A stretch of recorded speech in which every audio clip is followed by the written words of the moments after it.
Good morning. আজকে একটা different টপিকে কথা বলি, প্রফেশন নিয়ে। হ্যাঁ, তো যারা বাংলাদেশ থেকে বা বিভিন্ন কান্ট্রি থেকে যারা কানাডা আসে, সিভিল ইঞ্জিনিয়ারিং পড়ে বা ইঞ্জিনিয়ারিং পড়ে, বিকজ আমি এখানে ইঞ্জিনিয়ারিং প্র্যাকটিস করতেছি, তো আমি শুধু এই বিষয়টার উপরেই কথা বলবো। তো আমি রিসেন্টলি লিঙ্কডইনে অনেকগুলো নক পাইছি এবং অনেকগুলো রেফারেন্সের জন্য আমাকে রিকোয়েস্ট করা হয়েছে। কেউ কেউ বলছে যে ঠিক আছে, আমার রেজুমিটা একটু দেখে দেন যে এটার কি অবস্থা, কোথাও চেঞ্জ করতে হবে কিনা। আমি খুব হ্যাপিলি এই কাজটা করি, কারণ যতগুলো রেজুমি আমি পড়ি সেই রেজুমিগুলো থেকে আমি অনেক কিছু শিখতে পারি যে আসলে পোলাপাইন কত সুন্দর করে, ঠিক আছে, যে এই জিনিসগুলো লেখার চেষ্টা করে। তো আমি যেখানে যেখানে মনে হয় যে এই জায়গাটাতে কমতি আছে, আমি সেই জায়গাটা বলি তাদেরকে, ওকে ফাইন, তুমি এই জায়গাটা চেঞ্জ করো। আর মাঝে মধ্যে ভার্বালি কল দিয়ে বসি যে ঠিক আছে, তোমার কি কি অভিজ্ঞতা আছে আমাকে একটু বলো তো।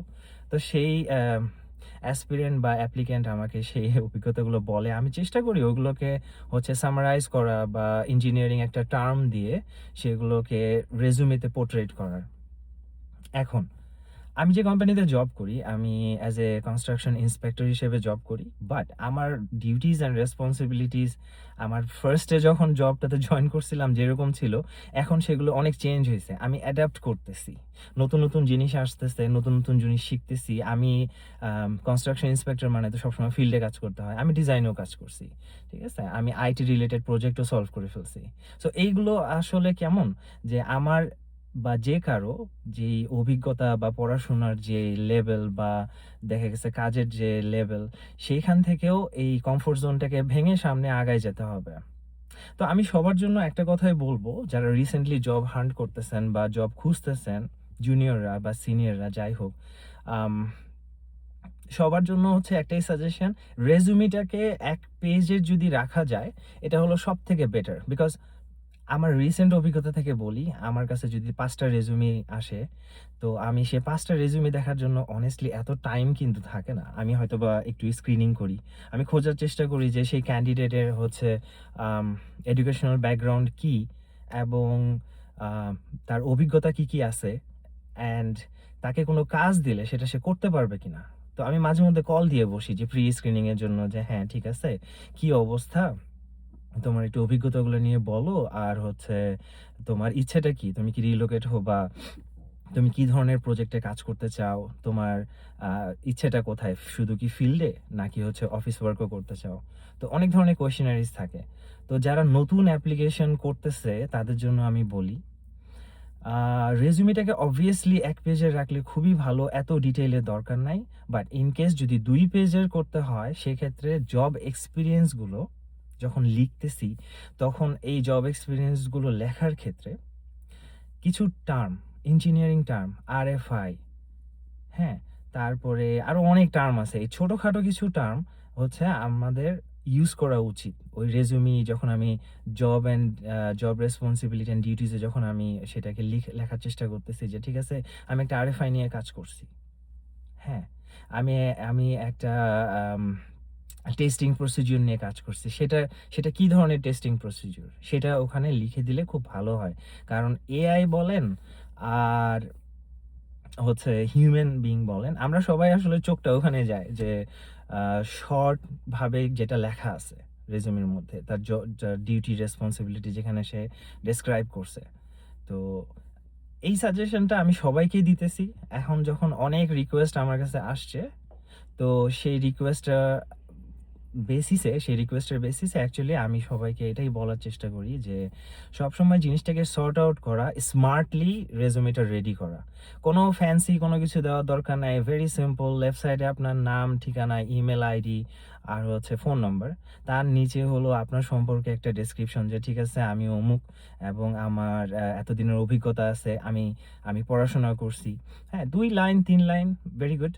তারপরে কিছু স্কিল সর্ট আউট করা, যে ওকে ফাইন, আমি অটোক্যাড পারি, আমি এটা লিখতাম সবসময়, আমি অটোক্যাড পারি, ঠিক আছে, আমি আমি ফিল্ড ইন্সপেকশন পারি, আমি টেস্টিং অ্যান্ড প্রসিডিউরের যেই স্টেজগুলো আছে সেগুলো আমি হোমওয়ার্ক হিসেবে আমি করছি। এই জিনিসগুলো আমি সাথে সাথে লিখে দিই, ঠিক আছে, যে কনস্ট্রাকশন ম্যানেজমেন্ট, সাইট ম্যানেজমেন্ট, ঠিক আছে, অফিস ম্যানেজমেন্ট, অনেক কিছু থাকে। তো যেই অভিজ্ঞতাগুলো আছে সেগুলোকে শর্ট করে লেখা। আর যেটা নাই সেটা বলার দরকারই নাই। মিথ্যা কথা বলার কোনো মানে হয় না। ওরা একদম ধরা খেয়ে যাবেন। একদম মানে ফার্স্ট লুকেই ধরা খেয়ে যাবেন যখনই বলা হবে যে, "ঠিক আছে তোমার অভিজ্ঞতাগুলো একটু বলো।" এই কানাডার ইন্টারভিউগুলো একদম ভেরি সিম্পল অ্যান্ড বেসিক হয় যে, ঠিক আছে তোমার নাম কি? Hello, high. খুব কমফোর্ট জোনে একটা নিয়ে যাওয়া হয় ক্যান্ডিডেটকে। অ্যান্ড দেন ওইখান থেকে শুরু হয় যে, ঠিক আছে কোনো চিন্তার দরকার নাই। তুমি জাস্ট বলো যে তোমার কি, কি কাজ করছো এর আগে এবং তোমার সম্পর্কে কিছু একটা বলো। তা আমরা জিনিসগুলোকে খুব জেনারেলাইজ করে ফেলি। আমি দেখছি অনেকেই করে কি, ওকে introduce yourself within 5 lines or introduce yourself a little bit.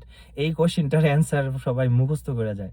মুখস্থ করে বলা শুরু করলেই এটা আসলে ইন্টারভিউয়ার বুঝতে পারে। ঠিক আছে? আমি এগুলো কখনো করি নাই।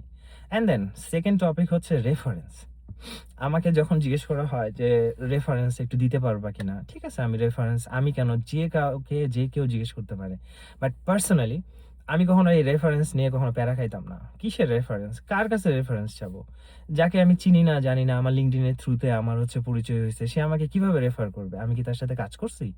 সে কি জানে আমার যোগ্যতাটা কি? আমার জানতে হবে আমার যোগ্যতাটা কোথায়।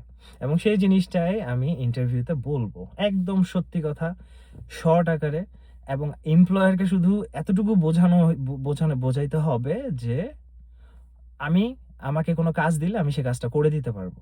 Whether or not I have the prior experience or no, it doesn't matter.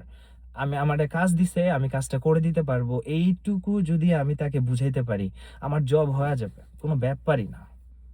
ঠিক আছে? সো এত প্যানিকড হওয়ার কিছু নাই। অনেক অ্যাপ্লিকেশন, ৫০০-৬০০ অ্যাপ্লিকেশন করতেছি, কোনো কল আসতেছে না। এই জায়গাটাতে একটা পয়েন্ট আছে যে কিছু, কিছু জায়গায় জিনিসটাকে ঠিক করতে হবে। LinkedIn প্রোফাইলটা স্মার্টলি অর্গানাইজ করা, ঠিক আছে? অ্যান্ড রেজিউমিটাতে স্মার্টলি পোর্ট্রেট করা যে আমি কি করতেছি। অ্যান্ড অবভিয়াসলি ম্যান্ডেটরি যে একটা কভার লেটার দিতে হবে। কারণ কভার লেটার না দিলে আমি যে একটা পার্সন, আমি এই জবটাতে এপ্লাই করতেছি অ্যান্ড এই জবের থ্রুতে আমি নিজেকে বুঝাইতে চাইতেছি যে না, আমি অনেক ইন্টারেস্টেড।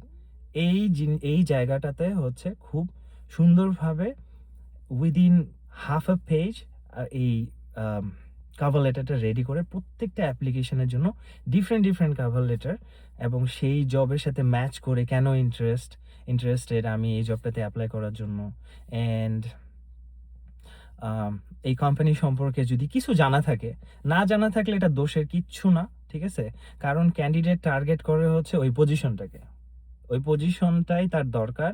ওই পজিশন নিয়েই সে কাজ করতে চায়। অ্যান্ড যে ক্যান্ডিডেট কাজ করতে পারে তাকে দিয়ে আসলে এমপ্লয়াররা কাজ করায় নিবে। ঠিক আছে? অ্যান্ড এমপ্লয়ারকে এতটুকু বুঝাইতে হবে যে আমাকে কোনো দায়িত্ব দিলে আমি দায়িত্বটা সৎভাবে, নিষ্ঠার সাথে এবং প্রিসাইসলি আমি সেটা তাকে ডেলিভার করতে পারবো। ঠিক আছে? অ্যান্ড অবভিয়াসলি আমি সবসময় বলি কমিউনিকেশন স্কিলটাকে ডেভেলপ করা। মানুষের সাথে কথা বলতে হয়, ওপেন আপ হইতে হয়।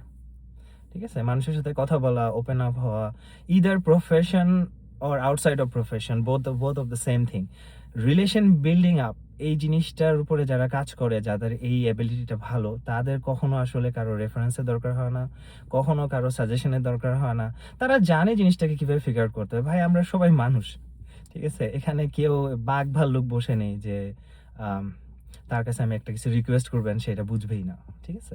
এরকম কিছুই না। সো আমি তাদের জন্যই ভিডিওটা বানাইতেছি যারা আসলে রিসেন্টলি জব সার্চ করতেছে। আই নো মার্কেট অনেক ডাউন, সবাই এই কথা বলে। বাট আমি এসবে বিশ্বাস করি না আসলে। মার্কেট ডাউন মানে কি? কোম্পানি হায়ার করতেছে না? হাজার হায়ারিং হইতেছে। এর মধ্যে যদি কেউ বলে, "না, জব মার্কেট অনেক খারাপ", আমি এটাতে বিশ্বাসই করি না। আমার বিশ্বাস হয় না। হ্যাঁ? তো আমার মনে হয় চেষ্টা করে যাওয়াটা হচ্ছে আসল কথা, অ্যান্ড দেন আল্লাহর কাছে দোয়া করা। ঠিক আছে? যে আল্লাহ আমাকে এই রিজিকটা দাও। হ্যাঁ? আল্লাহর উপরে ভরসা রেখে ৫ ওয়াক্ত নামাজ পড়ে, ঠিক আছে? নিজের চাওয়াগুলোকে তার কাছে বলতে হবে। সেই একমাত্র আল্লাহই শুধু পারে সবসময় আমাদের হেল্প করতে। আর কেউ পারবে না। ঠিক আছে? কোনো হিউম্যান বিং এর দ্বারা কেউ কখনো উপকৃত হবে না। এটা একটা উছিলা মাত্র। ঠিক আছে? সো আমার সাজেশন এটাই যে যেটাই করা হোক, যারা এখানে আসতেছে জব অ্যাপ্লিকেশন করতেছে, স্মার্টলি কাজটা করা। ঠিক আছে? হতাশ না হয়ে সবর, ধৈর্য, এটা ধৈর্যটা রেখে সুন্দরভাবে অর্গানাইজড ওয়েতে নিজেকে অর্গানাইজ করা, অ্যান্ড দেন জবে অ্যাপ্লিকেশন করা। অ্যান্ড ইন্টারভিউ পর্যন্ত যদি চলে আসে, আলহামদুলিল্লাহ, জব হয়ে যায়। ঠিক আছে? এই ইন্টারভিউতে আসার পরে যদি কারো হেল্প লাগে প্লিজ নক দিবেন, কোনো অসুবিধা নাই। ঠিক আছে? আমি সর্বোচ্চ চেষ্টা করি সবসময় সবাইকে হেল্প করতে। ঠিক আছে? আমার ভালো লাগে। ওকে? ভালো থাকবেন।